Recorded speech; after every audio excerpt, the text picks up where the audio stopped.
السلام علیکم ورحمۃ اللہ وبرکاتہ نحمده ونصلی علی رسولہ الکریم اما بعد۔ آج کا سبق سن لیجئے۔ آج کے سبق کی سرخی ہے اللہ کی حفاظت میں آنے کا نبوی نسخہ۔ اب حدیث سنیے۔ حضرت محمد صلی اللہ علیہ وسلم نے ارشاد فرمایا کہ کسی مسلمان نے اپنے مسلمان بھائی کو کپڑے پہنائے تو جب تک وہ کپڑے پہننے والے کے بدن پر رہیں گے، جب تک وہ کپڑے پہننے والے کے بدن پر رہیں گے، پہنانے والے کو اللہ اپنی نگرانی اور حفاظت میں رکھے گا۔ یہ حدیث ترمذی میں ہے۔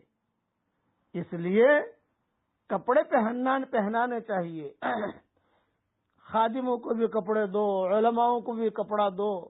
اچھا یہ ہے کہ ان کا ناپ لے کر سلوا کر دے دو تاکہ وہ پہن لیں۔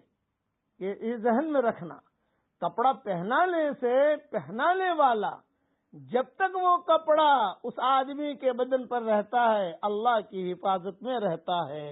اللہ تعالیٰ اس کو اپنی نگرانی میں رکھتے ہیں پہنانے والے کو۔ اسی لیے سلف صالحین کا معمول تھا، اپنے زمانے کے مشائخ کو کپڑے سی کے دیتے تھے۔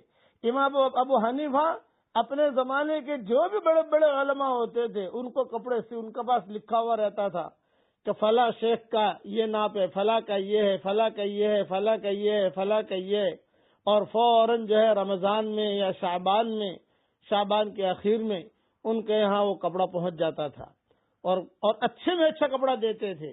ریشم کی تجارت تھی امام ابو حنیفہ رحمۃ اللہ علیہ کی، اور کئی تجارتیں تھی ان کی، تو جو اچھے میں اچھا کپڑا، اور کہتے تھے جتنا ایسا اچھا کپڑا پہنو کہ جلدی پھٹے نہیں، بس جب تک اس کے بدن پر رہے گا آپ اللہ کی حفاظت میں رہیں گے۔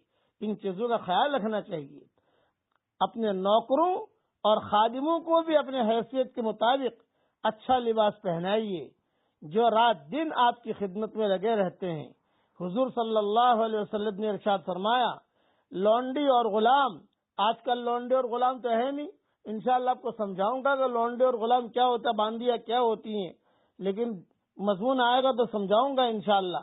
کہ یعنی نوکر چاکر تمہارے بھائی ہیں، اللہ نے ان کو تمہارے قبضے میں دے رکھا ہے، پس تم میں سے جس کسی کے قبضہ و تصرف میں اللہ نے کسی کو دے رکھا ہے تو اس کو چاہیے کہ اس کو وہی کھلائے جو وہ خود کھاتا ہے، اور اسے ویسا ہی لباس پہنائے جو وہ خود پہنتا ہے، اور اس پر کام کا اتنا ہی بوجھ ڈالے جو اس کے سہارے سے زیادہ نہ ہو، اور اگر وہ اس کام کو نہ کر پا رہا ہو تو خود اس کام میں اس کی مدد کرے۔ یہ حدیث بخاری شریف میں بھی ہے، مسلم شریف میں بھی ہے۔ اس لیے گھر میں نوکرانیاں ہوتی ہیں، گھر میں نوکر ہوتے ہیں، ان کو بھی اچھے طریقے سے رکھیے۔ بھی اللہ تعالیٰ کے بندے وہ بھی ہیں، اللہ کے بندے آپ بھی ہیں، وہ بھی اللہ کی بندی ہے، آپ بھی اللہ کے بندی ہے، بس اللہ نے آپ کو آپ کا ہاتھ اوپر رکھا ہے۔ ان چیزوں کا خیال رکھیے۔ یہ ساری تفصیل میں نے میری کتاب مدنی معاشرے سے لی ہے، اور حدیثوں کے حوالے دے دیے، وہاں پر جو ہے حدیث دیکھ لی جائے۔ اب جو ہے پڑھیے میرے ساتھ، بادل کی برائی سے اللہ کی پناہ، دعا پڑھیے، اللہم انا نعوذ بک من شر ما ارسل به۔ اے اللہ، ہم اس چیز کی برائی سے تیری پناہ چاہتے ہیں جسے دیکھ کر اس بادل کو بھیجا گیا ہے۔ یہ حدیث میں نے میری کتاب اللہ کی پناہ، چھٹی منزل، صفحہ 207، حدیث نمبر 98 پر لکھی ہے۔